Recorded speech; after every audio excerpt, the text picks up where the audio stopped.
So guys, we're here with the final TWID for Season of the Witch, heading into Season of the Wish. This is a very long TWID, so if you're going to enjoy this one or find it helpful, be sure to leave a like and subscribe to the channel if you haven't done so already. Really does help me out and it's free to do. We're also getting super close to 1,000 subs, which would be awesome if we could hit that. All out the way though, let's just jump into today's TWID.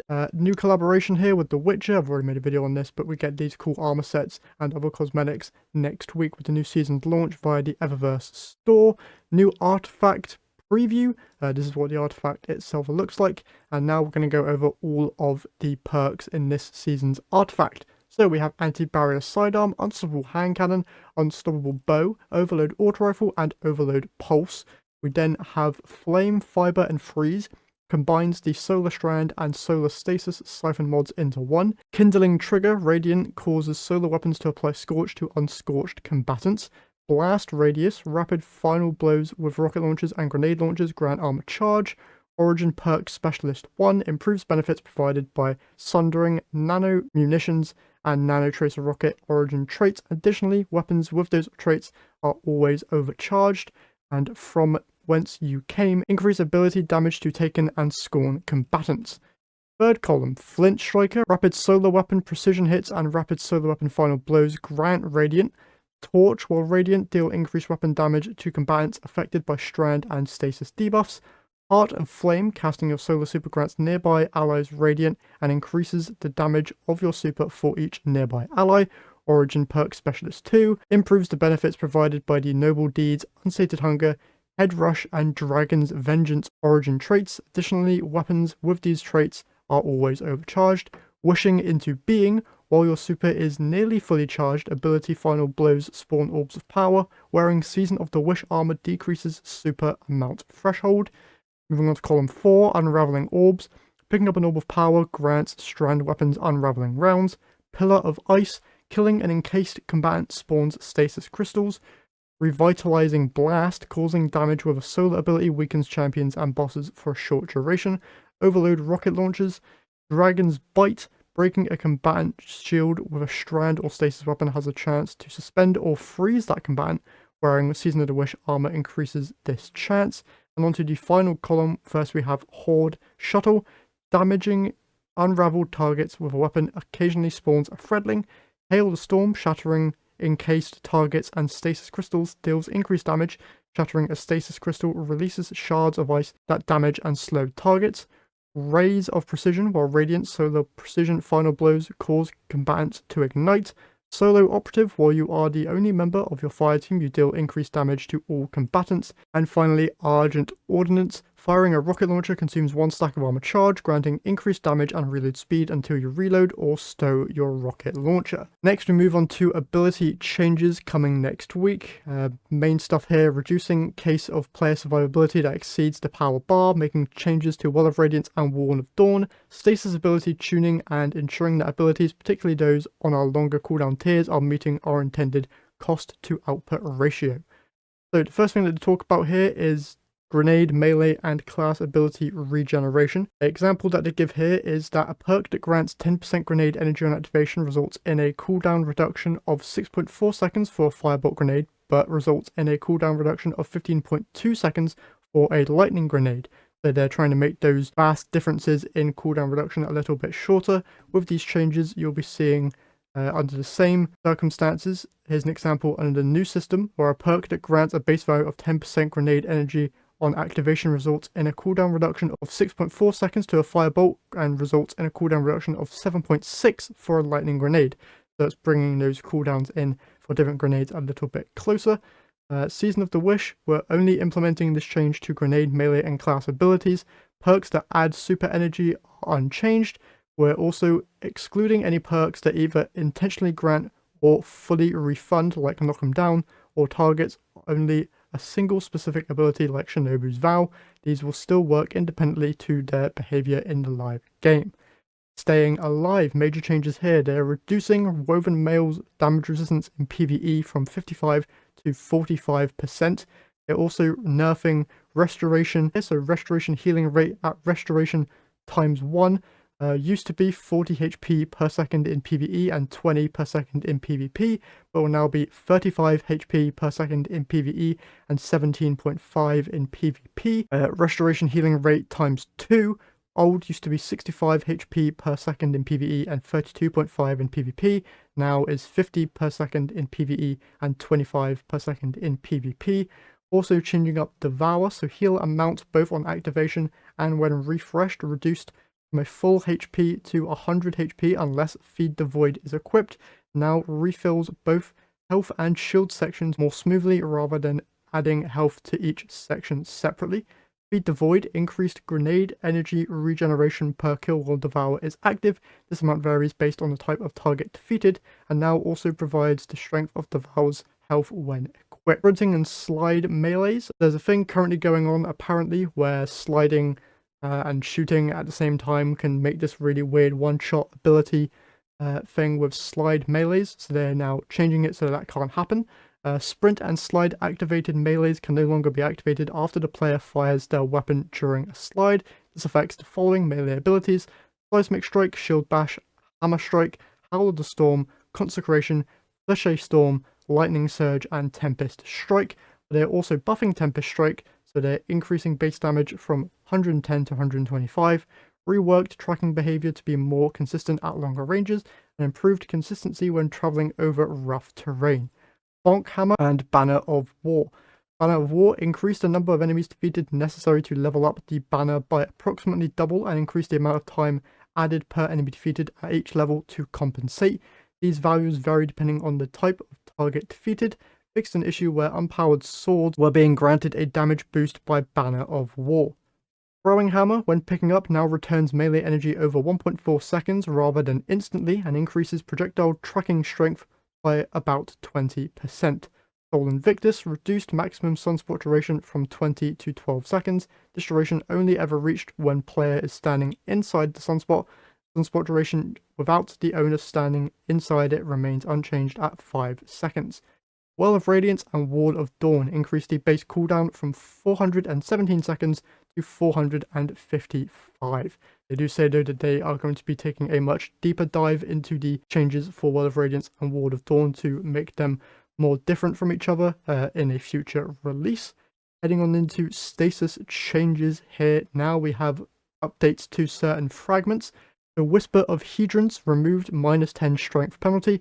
Whisper of Impetus now provides +10 resilience.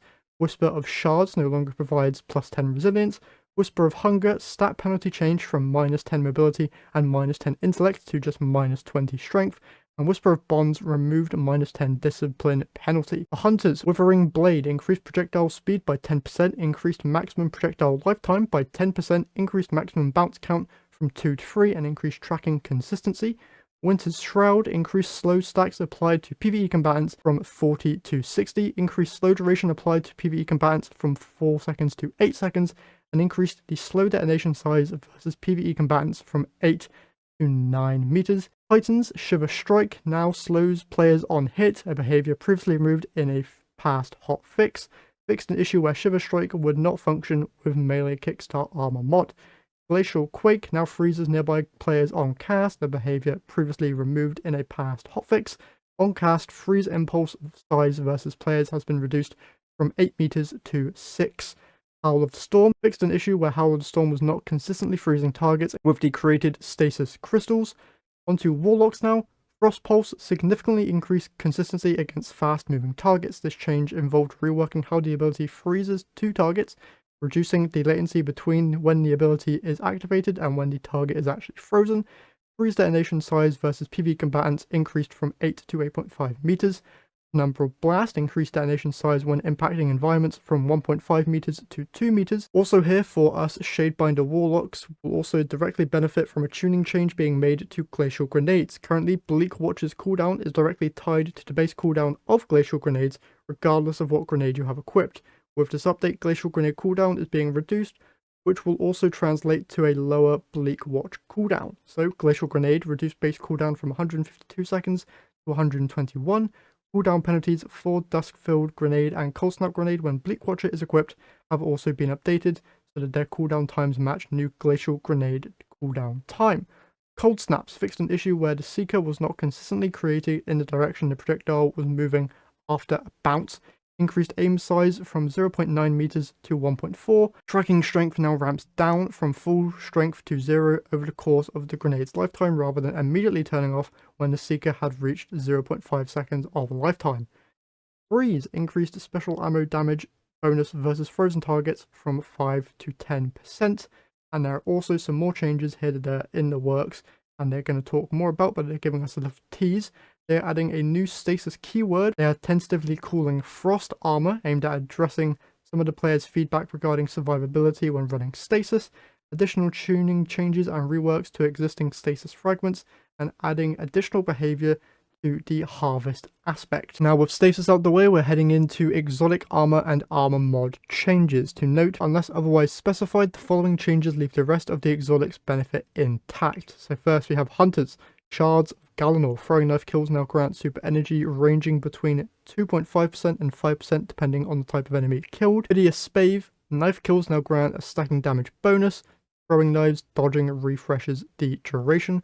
Stompies. Removed requirements have full class ability energy to benefit from the movement bonus. Reduced the airborne lateral acceleration bonus and now provides damage resistance against combatants while airborne.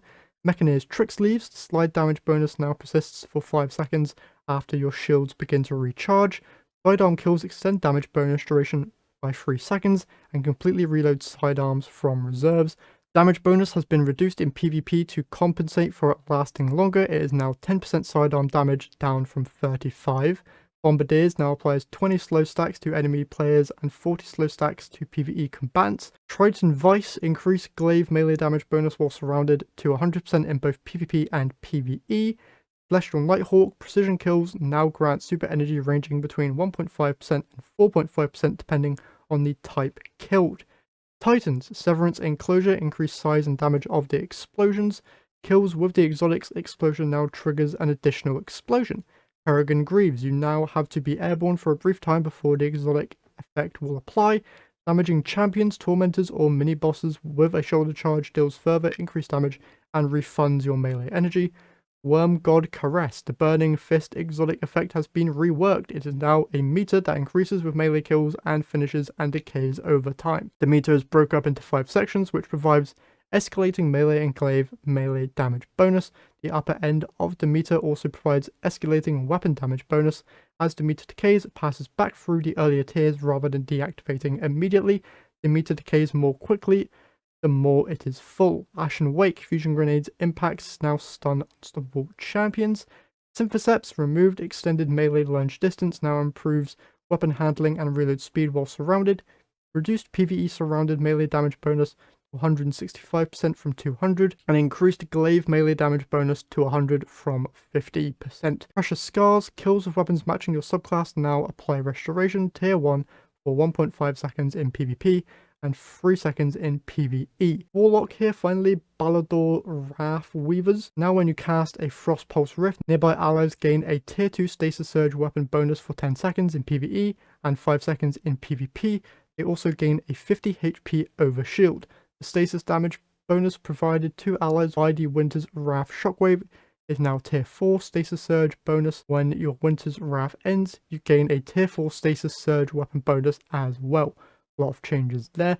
Apotheosis Veil, casting your super now grants cure tier 3 for you and nearby allies.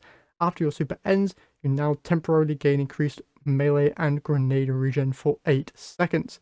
Winter's Helm moved the size of the weakness burst and duration of the weaken up 1 tier against all targets except for finishes against bosses, which retains the maximum size and duration. Castine Armor melee kills now grant cure tier 3 and restoration tier 1 for 8 seconds. Finishes now grant cure tier 3 and restoration tier 2 for 8 seconds. Aeon Cult, so the Aeon Swift, Aeon Safe and Aeon Soul exotic armor all receive following changes to their sect mods. Sector Force has been reworked, so rapid precision hits provide quicker reload and weapon swap speed, and the bonus now lasts for 10 seconds up from 6. No longer grants bonus melee grenade or super energy on stunning a champion or defeating a boss or mini boss. Instead, stunning a champion or rapid precision hits against champion, elites, or mini bosses will mark them for allies. Allies deal 20% more damage to marked targets, and when a target is first marked, nearby cult allies who do not have Sector Force role equipped gain grenade and melee energy. Sector of Insight, nearby Aeon cult allies who do not have Sector of Insight equipped no longer gain a bonus to weapon damage for a short time, instead they gain burst of super energy. And Sector Vigor now provides damage resistance against combatants when an ally dies or is resurrected, in addition to the existing class ability energy. When you cast your super, nearby allies no longer gain an instant burst of healing or an overshield. Instead, nearby critically wounded allies gain damage resistance from combatants as long as they stand near you. Aeon cult allies who do not have Sector Vigor role equipped will also recover class ability energy more quickly. Now, going on to armor mod changes. This is a very long article, I do apologise, but we are slowly getting through it. Heavy-handed, firepower, and Reaper. These now have a 10-second cooldown for regenerating an orb of power. Reaper also requires a kill to be secured within 10 seconds of using your class ability. Melee Kickstart, Grenade Kickstart, and Utility Kickstart now provides between 16 and 45% ability energy and requires at least a single armor charge to be consumed. Momentum Transfer, Bolstering Detonation, Impact Induction, and Focusing Strike now provides 12%, 17%, and 20% ability energy for 1, 2, or 3 stacks respectively, and require a powered melee attack. Outreach and Bomber now provide 12, 17, and 20% ability energy 4 stacks respectively. Outreach, Bomber, and Disruption. Outreach and Bomber now provide 12, 17, and 20% ability energy. Disruption now provides 4, 6, and 7% ability energy. Energy provided is further reduced based on the cooldown of the class ability used, with the shortest cooldown reducing it by 60%. Moving on here, we have the Fireteam Finder update. Basically, it's not fully releasing next week with the Season 23 launch. Instead, it's going to be put into beta next season. So there's going to be a stress test, I believe, on the 30th of November for raids. Then after that stress test, taking in the results from that test, they're going to be launching it into an open beta period. And then after that beta period, they're expecting it to fully launch in late January of next year. There is a full article on that, which I'll also have linked in the description, but that's the basic notes for it there. Updates to the cutscene archive on their YouTube channel as follows, and there's also a sale going on Bungie stores where if you buy stuff you can also get these 2 cool looking emblems. That is everything in this extremely long TWID article, so I hope you guys found it helpful, this shorter kind of abbreviated version. If you did, be sure to leave a like, subscribe if you haven't done so already, as that's it for me, so I'll see you guys in the next one.